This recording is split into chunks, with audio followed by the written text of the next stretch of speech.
नमस्कार, capital TV Bihar में आपका स्वागत है। मैं हूं आपके साथ नविंदु। दोस्तों, बिहार विधानसभा चुनाव को लेकर एक बड़ी खबर आई जिसने बिहार की सियासत को गरमा दिया है। एनडीए बनाम महागठबंधन की टक्कर में इस बार एक तीसरी पार्टी भी अकेले दम पर बिहार जीतने का ताल ठोक रही है, जिसके नेता सीधे कहते हैं कि बिहार में इस बार की लड़ाई एनडीए बनाम महागठबंधन नहीं बल्कि एनडीए बनाम जनसुराज है। हम बात कर रहे हैं जनसुराज पार्टी के संस्थापक प्रशांत किशोर की, जिन्होंने अपने चुनाव लड़ने को लेकर सबसे बड़ा ऐलान कर दिया है और तगड़ा झटका दिया है महागठबंधन को, खासकर कांग्रेस पार्टी को।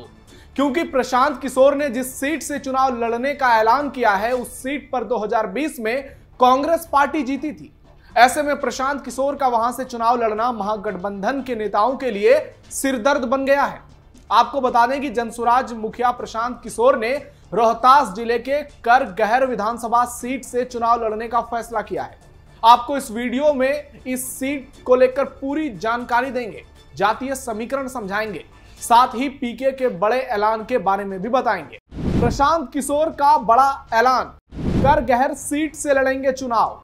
टेंशन में आए तेजस्वी राहुल, चुनाव से पहले बड़ा खेल। बिहार चुनाव की सरगर्मियों के बीच जनसुराज सुप्रीमो प्रशांत किशोर ने बड़ा बयान देते हुए कहा कि मैं सबको यही कहता हूं कि चुनाव दो जगह से लड़ना चाहिए, एक कर्म भूमि और दूसरी जन्मभूमि। अगर जन्मभूमि की बात करें तो मैं करगहर मेरी जन्मभूमि है और मैं वहां से चुनाव लड़ना चाहता हूं। आपको बता दें कि करगहर विधानसभा सीट बिहार के रोहतास जिले के सासाराम अनुमंडल का एक प्रखंड है जो पूरी तरह से ग्रामीण क्षेत्र है। इसमें कोई बड़ा शहरी केंद्र नहीं है। ये एक सामान्य सीट है जहां 257 गांव है। साल 2008 में परिसीमन के बाद यह सीट अस्तित्व में आई थी, जिस पर 2020 में कांग्रेस ने कब्जा किया था। कांग्रेस उम्मीदवार संतोष मिश्रा ने 2020 के चुनाव में सीट से जेडीयू के वशिष्ठ सिंह को चुनाव हराया था।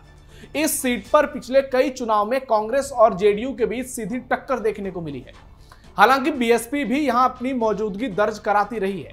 जिले की मौजूदा स्थिति पर नजर डालें तो सासाराम, दिनारा, नोखा और डेहरी पर आरजेडी का कब्जा है, जबकि काराकाट सीट माले के पास है। करगहर और चिनारी सीट कांग्रेस के पास है, लेकिन हाल में चिनारी विधायक बीजेपी में शामिल हो गए। हालांकि अब देखना यह होगा कि प्रशांत किशोर अपनी दूसरी सीट का ऐलान कब करते हैं। उन्होंने एक सीट के बारे में तो जानकारी दे दी है, लेकिन उन्होंने कहा है कि वो 2 सीटों से चुनाव लड़ना चाहते हैं। ऐसे में वो दूसरी सीट कौन सी होगी जिस पर प्रशांत किशोर ताल ठोकेंगे, और क्या उस सीट पर उनकी लड़ाई महागठबंधन से होगी या फिर एनडीए से, यह देखना भी दिलचस्प होगा। लेकिन एक बात तो तय हो गया कि करगहर में प्रशांत किशोर की लड़ाई सीधे तौर पर महागठबंधन से होने वाली है। करगहर सीट का जातीय समीकरण। करगहर विधानसभा में कुल 3,15,000 वोटर हैं, जिसमें 1.64 लाख यानी 52% पुरुष और 1.5 लाख यानी 47.75% महिला वोटर है। करगहर सीट पर जातीय समीकरण जीत हार तय करने में अहम भूमिका निभाता है। कोयरी वोटर यहां निर्णायक माने जाते हैं। कुर्मी वोटरों का यहां दबदबा है। यादव, कुर्मी, रविदास और ब्राह्मण समुदाय भी यहां बड़ा फैक्टर है, जिसकी अच्छी खासी आबादी है। खासकर जब कोयरी और कुर्मी वोट एकजुट हो जाते हैं तो समीकरण साफ तौर पर बदल जाता है, इसलिए इसे कुर्मी लैंड भी कहा जाता है। करगहर इलाके की पहचान ऐतिहासिक पुराण शिव मंदिर से भी है, जहां बड़ी संख्या में श्रद्धालु पहुंचते हैं। जनता चाहती है कि यहां स्वास्थ्य सुविधाओं को बेहतर किया जाए, इसलिए यह चुनाव में बड़ा मुद्दा होता है। बच्चों को बेहतर शिक्षा मिले और किसानों को उनकी मेहनत का उचित मूल्य भी मिले। पेयजल की समस्या यहां पर एक बड़ा कारण है जो चुनाव में मुद्दा बनता है, जिसके बाद लोग समाधान की उम्मीद लगाए नेताओं से बैठे हैं। लेकिन कांग्रेस विधायक संतोष मिश्रा अब तक जनता की उम्मीदों पर खरे नहीं उतरे हैं और लोग उनकी खुलकर आलोचना कर रहे हैं।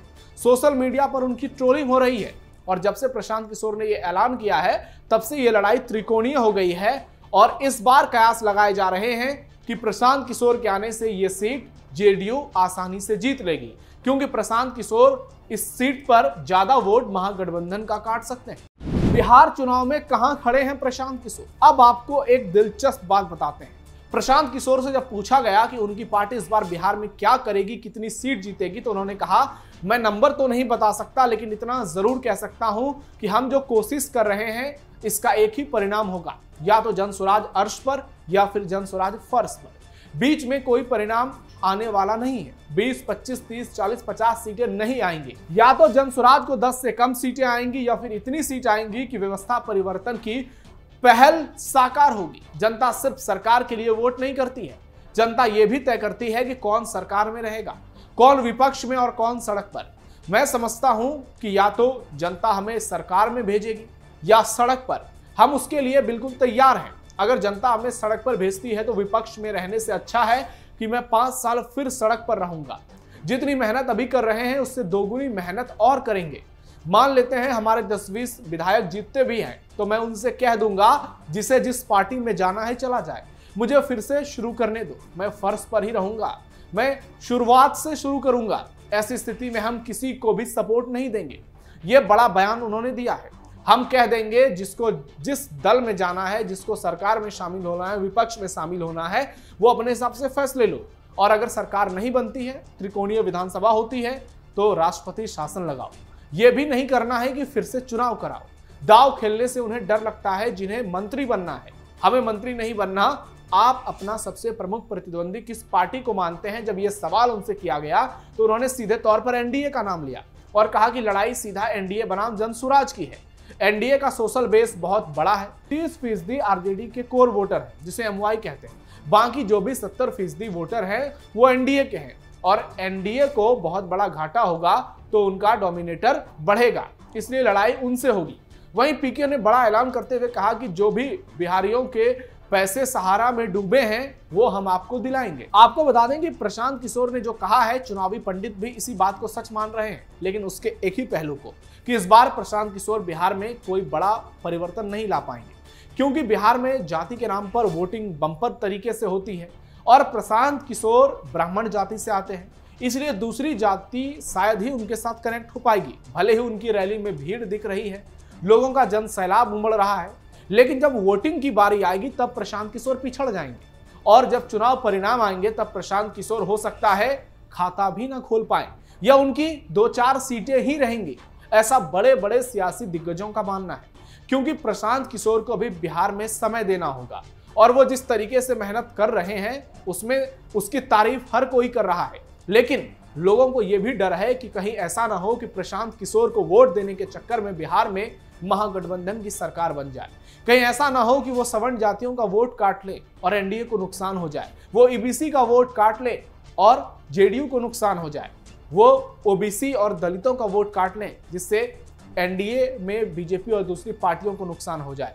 ऐसे में बिहारियों को इस बात का भी डर है कि प्रशांत किशोर को वोट देने का मतलब है महागठबंधन को मजबूत करना, क्योंकि दूसरी ओर एमवाई समीकरण इंटैक्ट है और पिछले बार सिर्फ 12,000 वोटों से विधानसभा चुनाव का फैसला हुआ था। तो इस बार का चुनाव भी बहुत दिलचस्प होने वाला है, जिसे प्रशांत किशोर ने बेहद दिलचस्प बना दिया है। दिल्ली में बीजेपी और पटना में महागठबंधन की बैठक। दोस्तों, बिहार चुनाव की तैयारियां जोर शोर से है। इसी बीच बीजेपी के तमाम बड़े नेता दिल्ली पहुंचे, जहां उन्होंने केंद्रीय गृह मंत्री अमित शाह से मुलाकात की और एक अहम बैठक चल रही है जो कि बिहार विधानसभा चुनाव पर टिकी होगी और इस बैठक में सीट शेयरिंग पर फाइनल मुहर लगेगी।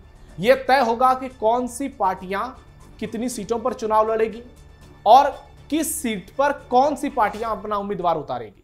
बिहार के डिप्टी सीएम सम्राट चौधरी और विजय सिन्हा, संगठन महामंत्री भीखू भाई दलसानिया और नागेंद्र नाथ, बिहार प्रभारी विनोद तावड़े, गिरिराज सिंह, सतीश चंद्र दुबे जैसे बड़े नेता इस मीटिंग में शामिल हैं और ये सभी आज अमित शाह के साथ बिहार चुनाव को फतह करने पर मंथन कर रहे हैं। आपको बता दें कि बीते 1 महीने में एनडीए के नेताओं के साथ अमित शाह की यह दूसरी बड़ी मीटिंग है। इससे पहले उन्होंने पटना में मीटिंग की थी, उसके बाद दिल्ली में कहा जा रहा है कि ये मीटिंग जो है ये फाइनल फैसला इसमें किया जाएगा और अमित शाह जो मंथन करेंगे बिहार के नेताओं के साथ उसमें से बड़े नतीजे निकलकर सामने आएंगे। जबकि दूसरी ओर पटना में भी आरजेडी नेताओं की तेजस्वी यादव के साथ मीटिंग की खबरें आई, जिसके बाद बिहार का सियासी पारा उफान पर है। अब देखना यह होगा कि एनडीए और महागठबंधन की मीटिंग से आज क्या निकलता है और प्रशांत किशोर के ऐलान के बाद से बिहार की सियासत में क्या बदलाव आता है। तो इस खबर पर आपकी क्या राय है, कमेंट बॉक्स में बताइए।